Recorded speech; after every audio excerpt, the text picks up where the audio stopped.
Ma'am இப்போ நீங்களும் வெற்றிமாறன் சாரும் கண்டினியூவாக ஒர்க் பண்ணிட்டு இருக்கீங்க. இந்த கதையை எடுத்துகிட்டு போய் அவர்கிட்ட கொடுக்கணும் அப்படிங்கிற ஒரு மென்டாராக இருந்தது அந்த படத்தில் அவர் பண்ணி கொடுத்துட்ருக்காரு. எப்படி இருந்தது அந்த கதையை எடுத்துகிட்டு போய் அவர்கிட்ட சொல்லும்போது, டிஸ்கஸ் பண்ணும்போது அவர் எப்படி எடுத்துப்பார், இந்த கதையை ஓகே சொல்லுவாரா அப்படிங்கிறது? முதல்ல வந்து ஃபர்ஸ்ட் படம் அனல்மேலி பனித்துளின்னு ஒரு படம் பண்ணியிருந்தோம்.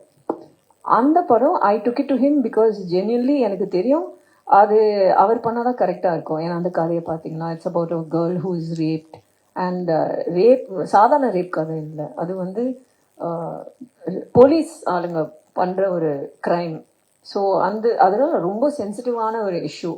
ஸோ அது சும்மா டச் பண்ணால் வேற மாதிரி ஆகிடும்னு அந்த பயத்தில். ஆனால் கதை ஐ ஃபெல்ட் அது அவரோட ஸ்கூல் ஆஃப் தாட்டுக்கு கரெக்டாக இருக்கும். ஸோ அந்த கதை அவர்கிட்ட எடுத்துட்டு கரெக்டாக லாக்டவுன் வந்துடுச்சு. So the film never got a theatrical release. அது சோனி லிவ்ல தான் ரிலீஸ் ஆயிடுச்சு.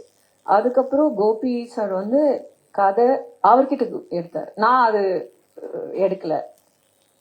அந்த கதை அவருக்கு சார்கிட்டே போனது. Gopi sir wanted me to act in that film. அப்போ என்னை வந்து கேட்டாங்க, நீ இது பண்ணால் நல்லா இருக்குமா, பண்ணுறியா? So I said okay. So அதுதான் ரெண்டாவது படம். பட் அந்த ரெண்டாவது படம் வந்து இது வரைக்கும் ரிலீஸ் ஆகலை for a lot of censor issues. It's you know கொஞ்சம் சீரியஸ். ரொம்ப நான் பண்ண படத்தில் அது நான் ரொம்ப கஷ்டப்பட்டு ரொம்ப சீரியஸான ஒரு படம்.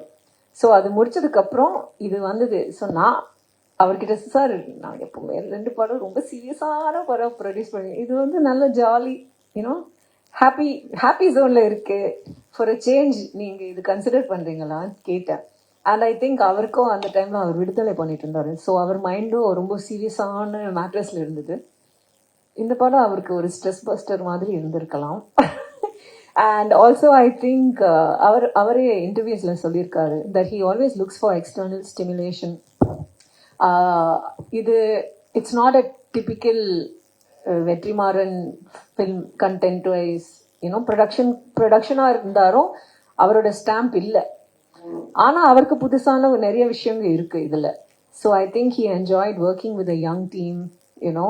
அண்ட் அவர் சொல்லியிருக்காரு, இதுலேருந்து நான் நிறைய கற்றுருக்கேன், அது அரசனில் நான் யூஸ் பண்ண போகிறேன்னு அவர் சொல்லியிருக்காரு. அது எவ்வளோ தூரம் உண்மையாக இருக்கும்னு நாங்கள் பார்க்கணும். மேம் இதே